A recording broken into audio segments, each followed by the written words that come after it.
तो स्वागत है आप सबका फिर से एक बार YouTube चैनल एनिमेश स्पॉय म्यूजिक पे। मैं हूं अनिमेश सैन और आज हम लोग आए हैं ऐसी जगह पे जिसके बारे में बोलते ही मतलब आप लोगों को तो पता चल ही गया होगा या इस वीडियो का थंबनेल देखकर।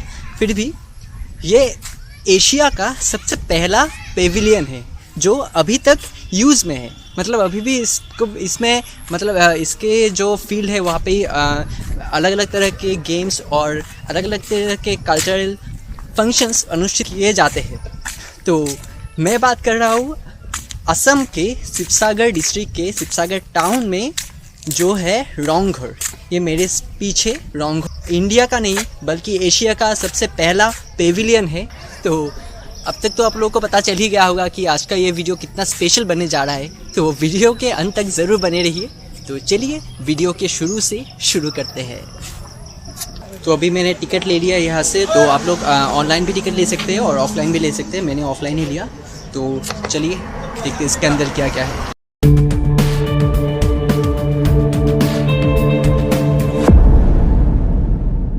So let's get in.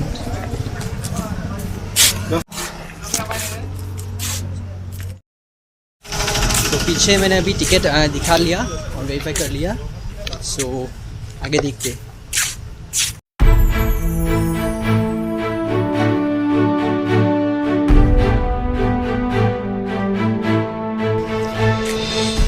तो अभी मैं आ चुका हूँ शिवसागर का ये जो रंगघर ये उसके अंदर। और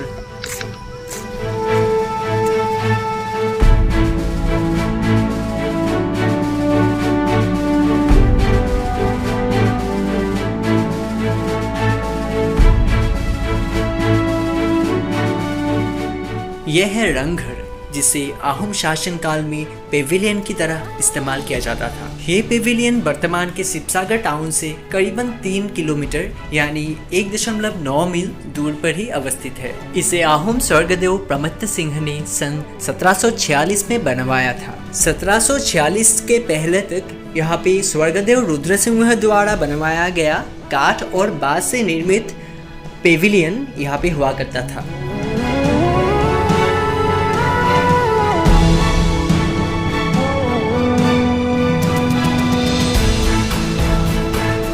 अगर इसके स्थापत्य के बारे में बात किया जाए तो हम लोग इसके निर्माण शैली में इस्लामिक स्थापत्य का प्रभाव देख सकते हैं। ये पेविलियन तलातल घर के उत्तर दिशा में और जयसागर के पश्चिम दिशा में है और जिसके एकदम सामने से ही आसाम चांग रोड क्रॉस करते हुए जाता है।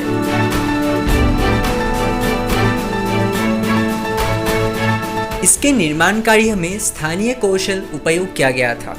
विशेषतः एक विशेष तरह के मछली जिसको लोकल भाषा में बोराली बोला जाता है, उसके साथ विशेष तरह के एक चावल जिसे बोरा चावल बोला जाता है और हंस के अंडे और एक विशेष ग्रेन जिसे लोकल लैंग्वेज में माटीमा बोला जाता है और उसके साथ अन्य कुछ चीज़ों के संमिश्रण से सीमेंट प्रस्तुत किया गया था और मिट्टी के ईंटों के द्वारा ये पूरा पेविलियन निर्माण किया गया था।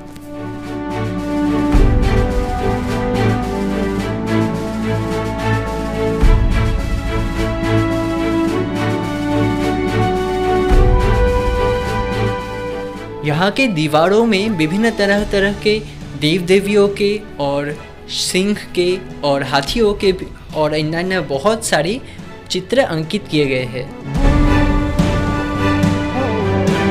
इस रंगघर के बिल्कुल सामने और एक पक्की रंगघर था जिसको कैरकन आली ने ध्वंस कर दिया।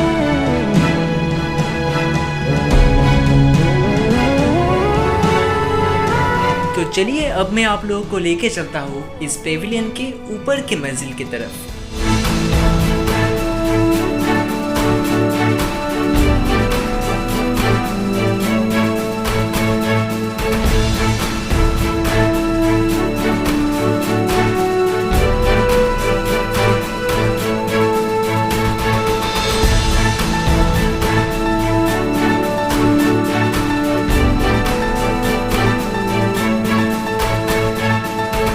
अभी तक अगर आप लोगों को पेविलियन का अर्थ नहीं पता तो बता दूं, पेविलियन उसे कहा जाता है जहां से बैठकर नीचे हो रहे विभिन्न तरह के अनुष्ठान उपभोग किए जाते हैं और जैसे कि कोई खेल हो या किसी तरह का सांस्कृतिक अनुष्ठान, नाच गाना कुछ भी हो सकता है वो।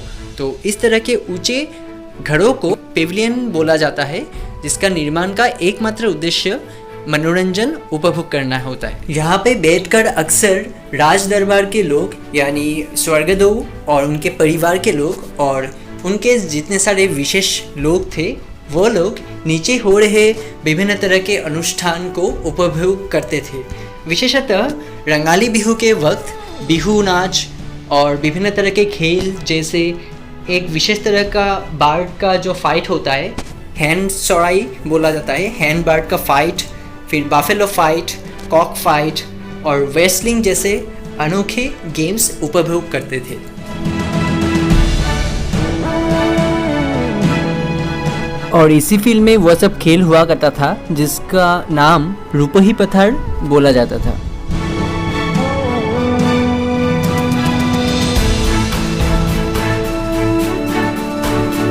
अहोम शासन काल में इस जगह अहोमों के अन्यतम राजधानियों में से एक राजधानी था और इस जगह का नाम रंगपुर था। इसके केंद्रीय गठन चतुर्भुज आकृति का है। इसके दो सिरों को आग बढ़ाते हुए इसको ट्रेपेजियम का रूप दिया गया है।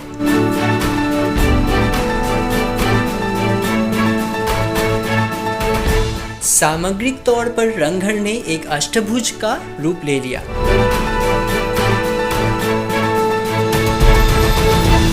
रंगघर का छत अर्धवृत्ताकार का है और एक उल्टे हुए लंबा नाव के शेप में है। कुछ बड़े बड़े स्तंभ और धनुषाकार धाजों से ये इसका छत टिका हुआ है।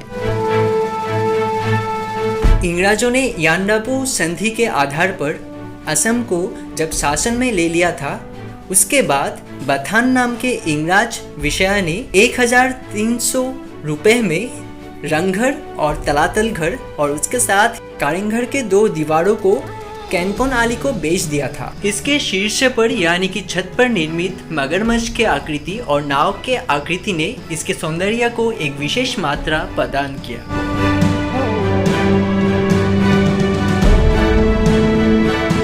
मिट्टी के ईंटों से निर्मित इस रंगघर में किसी भी तरह के धातु का उपयोग नहीं हुआ है। ये पेविलियन 88 फुट लंबा और 36.5 फुट चौड़ा है। फिलहाल ये जगह सरकार की तत्वावधान में है और बहुत अच्छी तरह से सजाया भी जा रहा है। अलग अलग तरह की कलाकृतियाँ जो यहाँ के हिस्ट्री के साथ रिलेटेड है वह सब यहाँ पे दर्शाया गया है, जिसको हम लोग यहाँ पे देख सकते हैं। यहाँ पे शायद हैंड सौराई और ये कुछ पेड़ पौधे यहाँ पे दिखाया गया है। साइड में यहाँ पे मल्ल युद्ध, जिसको हम लोग आज की भाषा में रेसलिंग बोलते हैं, उसके कुछ मूर्तियाँ यहाँ पे बनाया हुआ है ताकि उस समय का हम लोग फील ले पाए कि एक समय यहाँ पे सच्ची में ऐसे युद्ध हुआ करता था खेल खेल में। और ऊपर से इस रंगघर जो कि एक पेविलियन था वहाँ से बैठकर ये सब कुछ उपभोग किया जाता था। और इस तरफ से फिर से बफेलो फाइट दर्शाया गया है, सच में जो बफेलो फाइट हुआ करता था। यहाँ पे शौचालय और पीने के पानी का भी सुव्यवस्था है।